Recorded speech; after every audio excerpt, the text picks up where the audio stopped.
história daqui, a gente vai conhecer juntos, a partir de agora.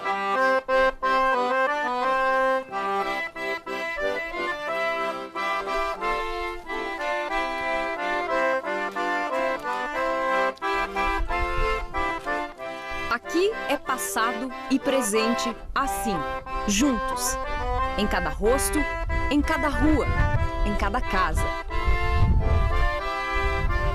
Mariental é um pedacinho da Alemanha aqui no Paraná. Dos 6.000 moradores da colônia, pelo menos metade é descendente dos primeiros imigrantes que vieram lá de longe.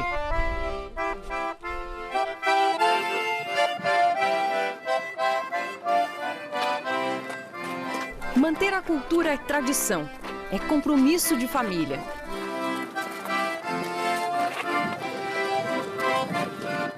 Seja na arquitetura preservada das casas, no jeitão de interior desse lugar, nos costumes ou nos grupos de folclore. Eu gosto de se apresentar e é bem legal. Como é que você se sente quando você está dançando e fazendo as apresentações? Animado. Você sabe o nome dessa música que vocês dançam?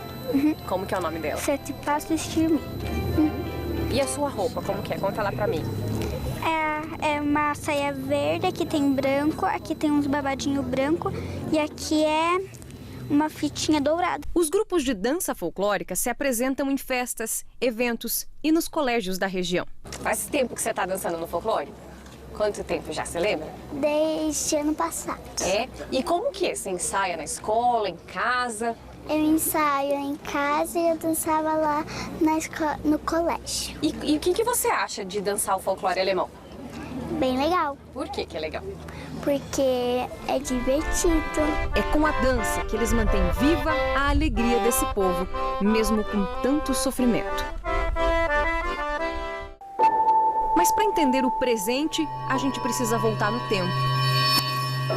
Lá na Alemanha, dos anos 1760, era uma Alemanha com reinos em guerra, com uma economia quebrada.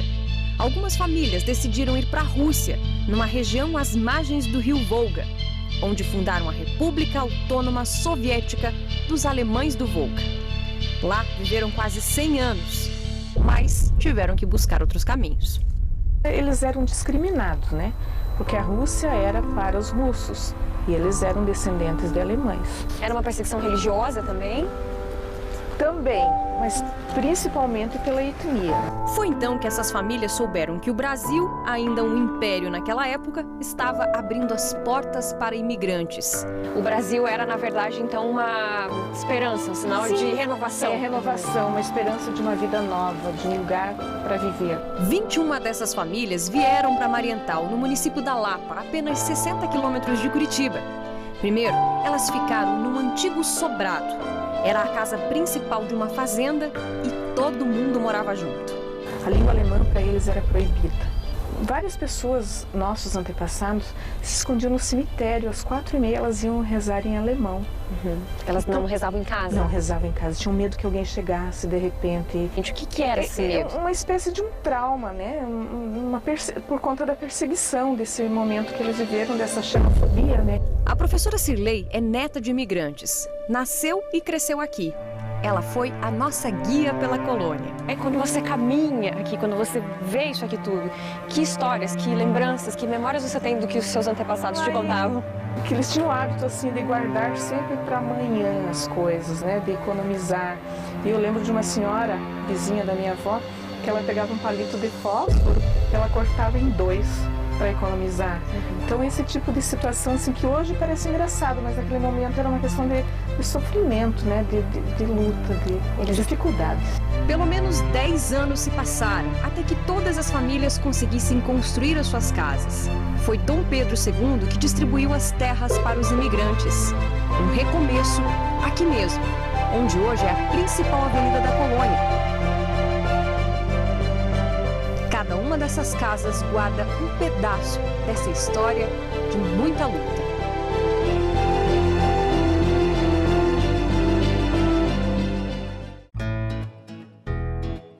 Essa é a capa do livro que registrou os nomes das famílias pioneiras de Mariental.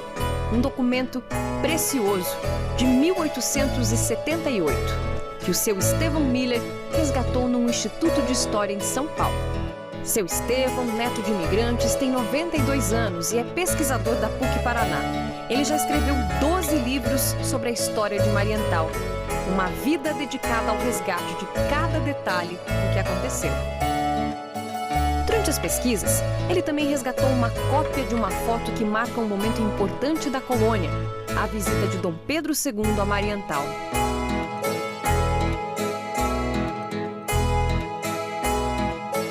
Seu Estevão lembra que os alemães que moravam na Rússia viveram condições extremas. Em 1941, durante a Segunda Guerra Mundial, o soviético Joseph Stalin aboliu a República dos Alemães do Volga na Rússia. Seu Estevão diz que, mesmo já estando no Brasil, os imigrantes sentiram como se tivessem perdido a pátria novamente. Como é importante você ser alguém, você ter um nome, você ter uma identidade, você ter uma pátria e você ser alguém que tem sua autonomia. E justamente o que eles perderam na Rússia, eu disse, eu acho que é isso que eu tenho obrigação de, nesse trabalho, devolver a eles. Qual é o nosso nome oficial como imigrantes? Qual é o nome que nós temos como imigrantes? Nós somos imigrantes do Volga, somos Volga-Deutsche. Uma região que pode não existir mais no mapa, mas a história segue por aqui. Uma identidade, você ser alguém, é o maior orgulho que se tem. Eu, Estevão Miller, brasileiro nato, com todos os direitos constitucionais que qualquer brasileiro tem. Eu chegar da Rússia e ter esses direitos, gente, é uma coisa que não tem preço isso. Agora nós temos a identidade brasileira, somos autênticos brasileiros, mas sem deixar os valores que nós cultivávamos como alemães, tanto na Alemanha quanto na Rússia, e quanto aqui são os nossos valores inegociáveis.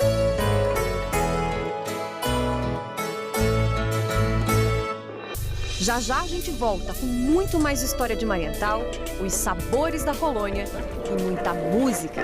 Fique com a gente.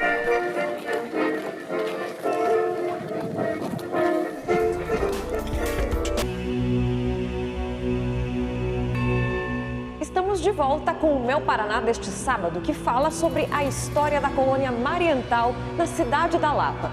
Quando os primeiros imigrantes chegaram aqui, em 1878, eram muito devotos de Maria, a Mãe de Deus.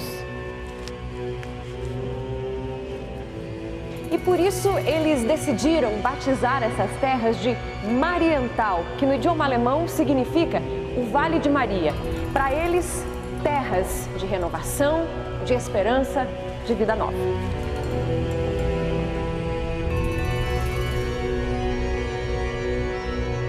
O Brasil virou a nova casa para as 21 primeiras famílias que chegaram até essa região da Lapa.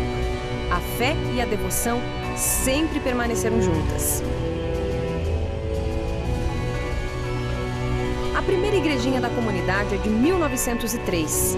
Aqui também foi praticamente a casa de Gottlieb Zev, um sacristão conhecido como o seu Lípia. Os moradores da época acreditavam que ele tinha um dom especial. Em orações, pediam bênçãos e cura de doenças. Depois que o seu Lípia faleceu, a crença continuou. No túmulo onde o corpo dele está enterrado, no cemitério da colônia, são várias as plaquinhas que lembram graças recebidas. Mariental fica às margens da rodovia do Xisto, a 10 quilômetros do acesso principal da Lapa. E logo numa das entradas da colônia foi erguida a Igreja Nova. Em parte da construção, foram usadas as pedras que sobraram da demolição do sobrado onde as primeiras famílias moraram. São pedaços do passado presentes em todos os cantos da vila. Toda Todas as casas das principais ruas aqui da colônia são de descendentes. Quem herdou um imóvel não vende. É uma questão de passar de geração para geração. Essa aqui é a casa da dona Genoveva e foram os avós dela, os imigrantes. Dona Genoveva, me conta, a senhora chegou a reformar aqui a casa, mas procurou manter as características aqui da fachada? Sim, ficou só tudo igual. Quantos anos a senhora acha que tem a casa aqui? Eu acho que deve ter uns 120, 130 anos, né? A minha avó pediu para meus pais, daí quando meus pais também faleceram, eu também. Aí pediram para mim ficar no lugar. Pediram para a senhora cuidar, pra cuidar e manter. A gente pode conhecer? Podemos pedir licença para a senhora? Toda. Vamos lá. A senhora tentou manter mais ou menos a disposição dos móveis como era antigamente? Sim. A escada, a soalha não foi trocado, nada, né? E o baú, a mesa. Mais que uma herança de propriedade financeira é a cultura, a história da família. A história da família. E toda a história da colônia, além de reportagem aqui no Meu Paraná, virou também filme. 30 moradores, entre alunos das escolas e outros descendentes, participaram da gravação. Foram 2 meses de preparo. Nós tomamos por base as histórias que o nosso povo conta, as tradições das famílias e também os livros que a gente leu, né? Entre as cenas retratadas estão os costumes, as roupas de época, as grandes famílias que se reuniam para as refeições, a vida dura na lavoura.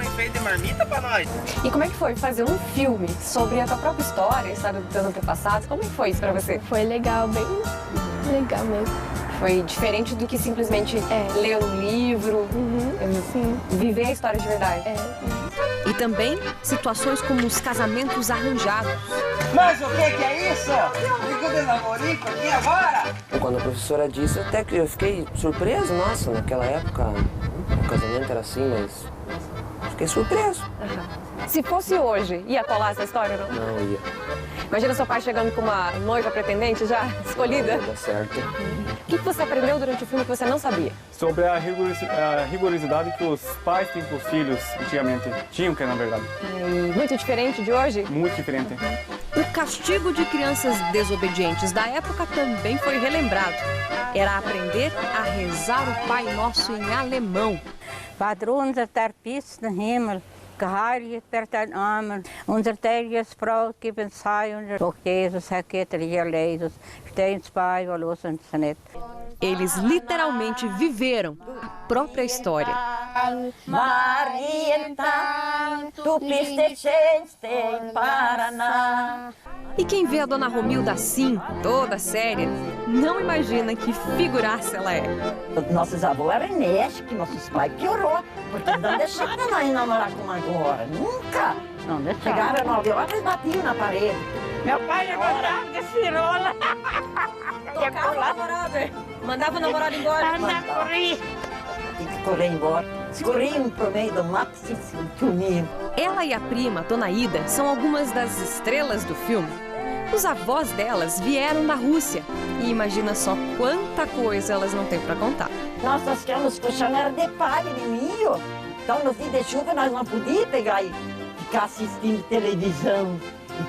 Rasgar paia, fazer colchão. No paiol, rasgar paia, para pôr dentro do colchão, para poder encher os colchão e dormir bem. Daí, quando nós ficamos mais adultos, daí nós começamos a achar uns namoradinhos. Daí, nós fomos posar na casa do meu avô. E daí nós ficamos, daí os namorados se pegavam lá na Rússia e brigavam, lembra? Brigavam por causa de nós, né? Brigavam ripa. Daí de manhã cedo nós tínhamos que levantar bem cedo e pregar cerca.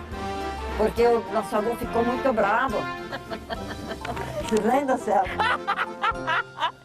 À medida que a vila foi crescendo, que a colônia foi aumentando, surgiram os primeiros comércios. Esse aqui era um armazém da época, que vendia de tudo.